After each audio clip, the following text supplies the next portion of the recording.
JDC-Miller Motorsports and their customer Porsche 963 lead the way at the Raw before the 24 by just 1,000th of a second after 2 days of testing.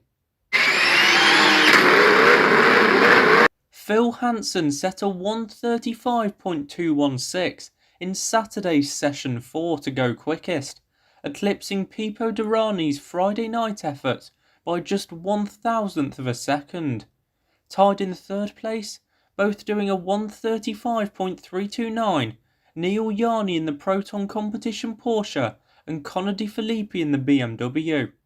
Sebastian Bourdais and Cadillac Racing are fifth fastest so far, ahead of Porsche's Nick Tandy, BMW's Augusto Farfus, and Acura duo Felipe Albuquerque and Colton Herta, with the number 7 Porsche rounding out the combined GTP times.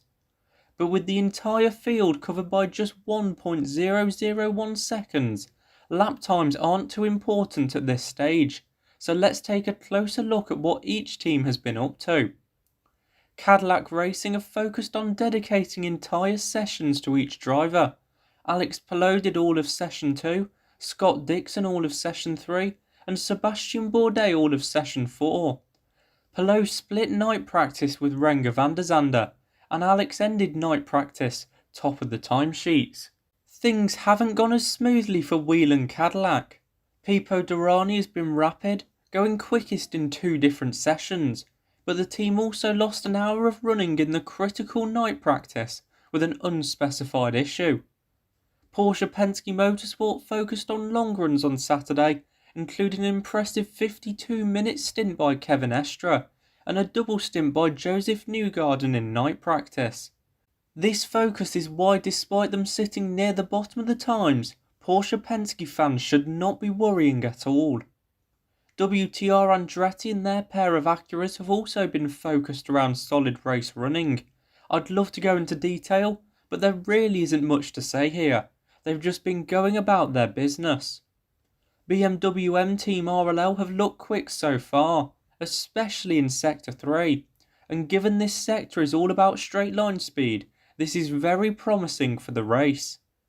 Proton Competition have recovered from a late start, missing most of the opening session to bank plenty of running. One of their drivers, Romain Demar, is still yet to run at the test, having competed in the Dakar Rally, which only finished on Friday. And JDC-Miller Motorsports have impressed everyone with some flashy lap times, headlined by Phil Hansen's test topper. The other focus for the banana boat has been the pace of Ben Keating, the only amateur driver in the GTP class, and so far I have to say it's been very good, with Ben within a second of the factory cars. In LMP2, Scott Huffaker's effort in Saturday's night practice session has put MDK by High Class Racing fastest, ahead of Nicholas Nielsen and Charles Malisse. Only the bronze drives are allowed to take part in qualifying in LMP2, and the fastest bronze so far in testing is defending pole winner Keating.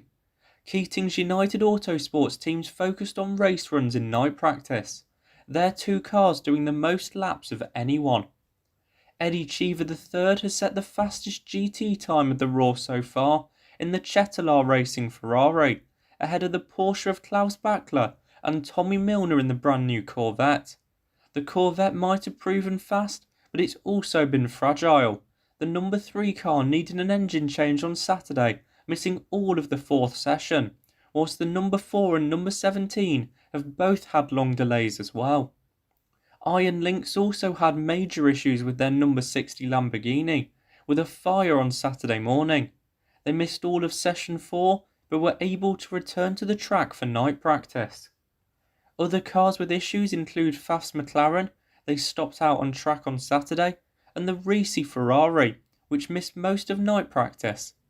Incredibly, we are yet to have a big accident at the Raw, with no red flags whatsoever on Saturday. The stewards have been kept busy with a lot of pit lane speeding penalties.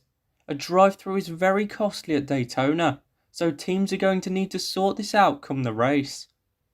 The last running of the Raw before the 24 is qualifying for next weekend's Rolex 24 Hours of Daytona. Qualifying is pretty simple here. Each class has a 15-minute session and the fastest individual lap takes pole. Before qualifying, the GTP cars have one final short practice session, and both this practice and qualifying will be broadcast live on Peacock and IMSA TV from 13:20 Eastern, that's 18:20 in the UK. Who is your pick for pole position? Please let me know in the comments below, and whilst you're down there, why not press that like button and subscribe to the channel? It really helps me out.